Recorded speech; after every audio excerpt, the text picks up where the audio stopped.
waste management. Terrific. Yeah. So, actually, after our approach to many other countries in the international events like this, our achievements has been quite well known and recognized. Yes. Right, recognized by many countries, and they came over here from time to time and joined us in my lectures and so forth. All right. Yeah. And I think by going to these conferences and meetings, it's not only an occasion for Taiwan to present or to explain what we have been doing in Taiwan, but also trying to learn from the international practice, generally accepted international norms in terms of waste management, in terms of environmental protection. Let me ask you, Dr. Hong, we have been going to Basel Convention since the last few years, and then what were some of the concrete actions or policies that our EPA, Environmental Protection Administration, has been able to implement since being going to these international forums? What are some of the things that, for example, maybe we're doing more than what the international norms? Maybe, some other issues, maybe we're not doing enough.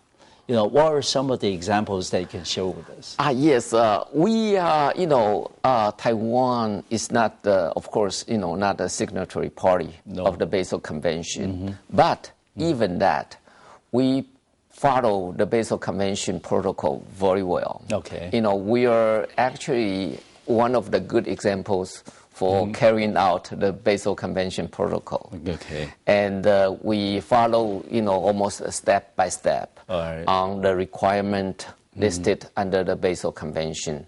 We do have bilateral agreements with Japan, where we, have exchange of our waste, especially, that can be used as a resources. And we ship it to transport it to Japan, and sometimes we import it from them. Okay. And the Basel Convention, I would suppose, the emphasis this year was on e-waste. But there were also discussions, I would imagine, on other issues, other waste. For example, nuclear waste. Was that issue ever came up? Or, for example, general industrial waste. And some of the more chemical-related waste. Are these related issues on waste management? Did they ever come up? Nuclear waste is not covered by Basel Convention. Okay. But the industrial waste, of course, especially if that contains any hazardous substances. It is highly regulated under Basel Convention. Okay. And how about, you mentioned that household waste was also briefly, mentioned this year in the convention. Right. Would you think that maybe in the future this could become another important issue for many of the contracting parties to pay more attention to? Yes. In the past, the general household waste is not the priority of Basel Convention. But this time, in the general meeting. I don't remember the country. There are two countries. They raised the issue. They asked the convention to spend more times for developing the management scheme for the general household waste. And then after that, they had a very, very good discussion on these issues. And would you imagine that, maybe in the future, that some of the more, developed or leading industrial countries of the world, for example, many in the European Union, can offer some other areas of, for example, waste management, environmental protection. Maybe they can share more of their experiences. For example, in Germany, talking about green buildings and other things. Maybe all these things will come up in addition to industrial and electronic waste in Basel Conventions of the future. For example, in 2017, when you have another conference, maybe these issues will come up. What do you think? Yeah, I think that's for sure. Okay. Especially after this year, the general household waste will be a big issue, and there will be more people. They will be, focusing on this issue, and there will be more discussion on that. The exchange of the management scheme, the technology of the disposal and treatment will be more, observed. Okay, and when we look at international conventions like these, sometimes it's hard, not to see that countries or contracting parties to the convention are broken down into two camps. One is more developed countries, the other one is developing or underdeveloped.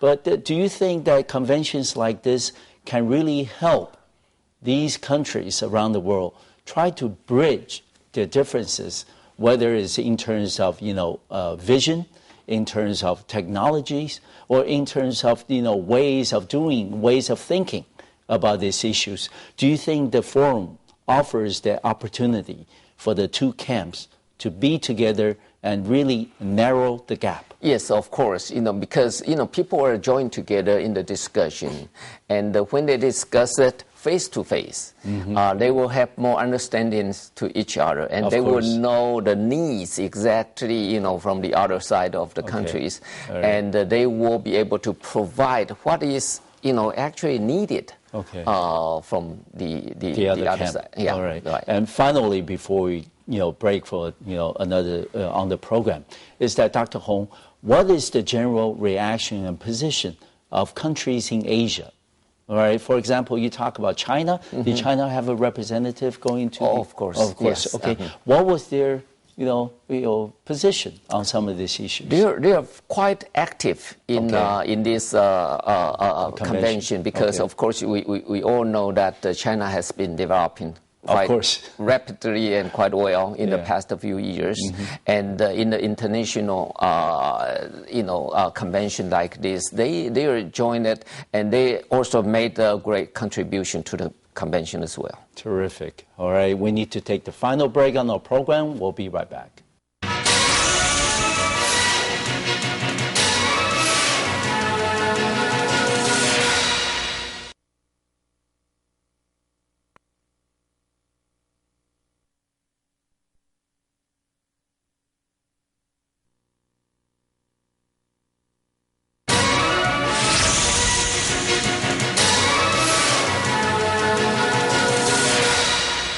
Welcome back to the final part of today's program here on Taiwan Outlook. I'm your host, Ray Guo. We will continue and hopefully wrap up this very interesting conversation with Dr. Harvey Hong, who's currently an advisor of the Environmental Protection Administration of the Executive Yuan here in the Republic of China on Taiwan. Dr. Hong, we were talking about this year's convention theme at the Basel Convention 2015. Is on the management of e-waste, electronic waste. And certainly a lot of people will look to Taiwan as a model, for them to follow, for them to be, emulated from. And given the fact that, we have done very much in this area of waste management by the EPA. And can you tell us what are some of the specific measures and policies that our government, our EPA, has been implementing over the years? Please. Yes, the e-waste, because Taiwan is one of the major countries in the world manufacturing most of the electronic equipment. Yes. So we are pretty well known for, for electronic waste management. Yes.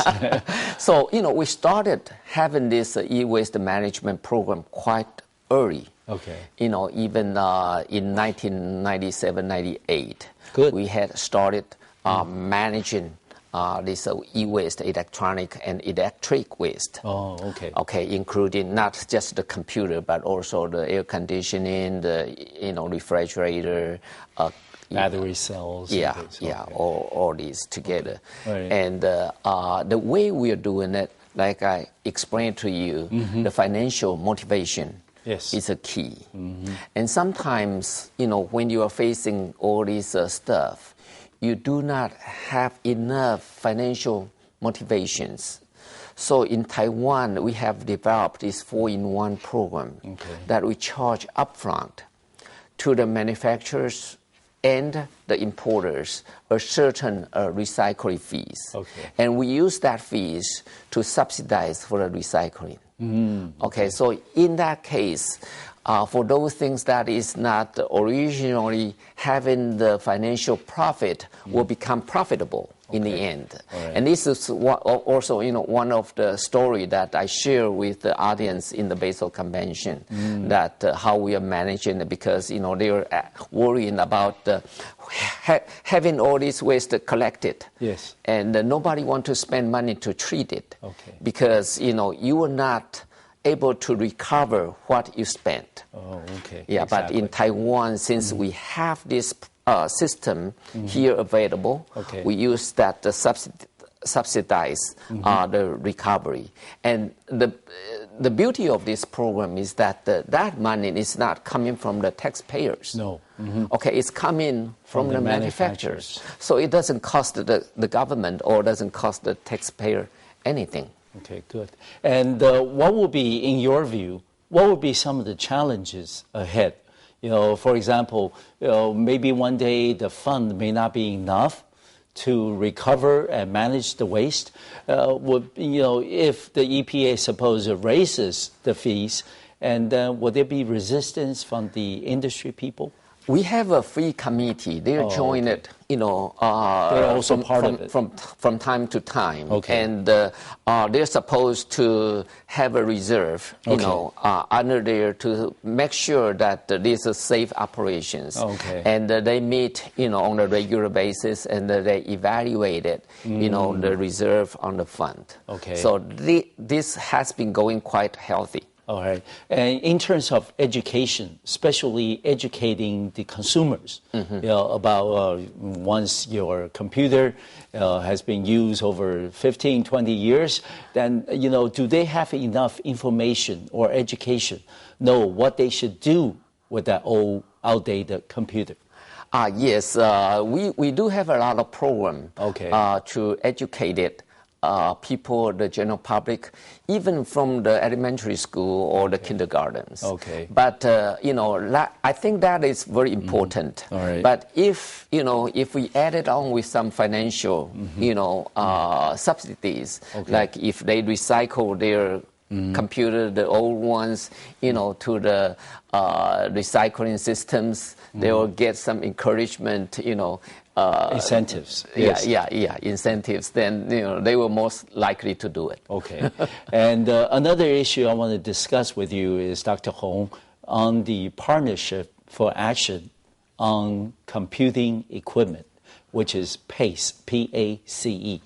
Can you tell us what it is and what does it do, and what is Taiwan's involvement in PACE, please? Like I mentioned, Taiwan is a big country. Yes. As far as the manufacturing of the electronic equipment. Yes. And and also in the Basel Convention, the electronic waste is their major concern. Of course. So in 2008, they have established this PACE that we call it a Partnership for Action on the Computing Equipment.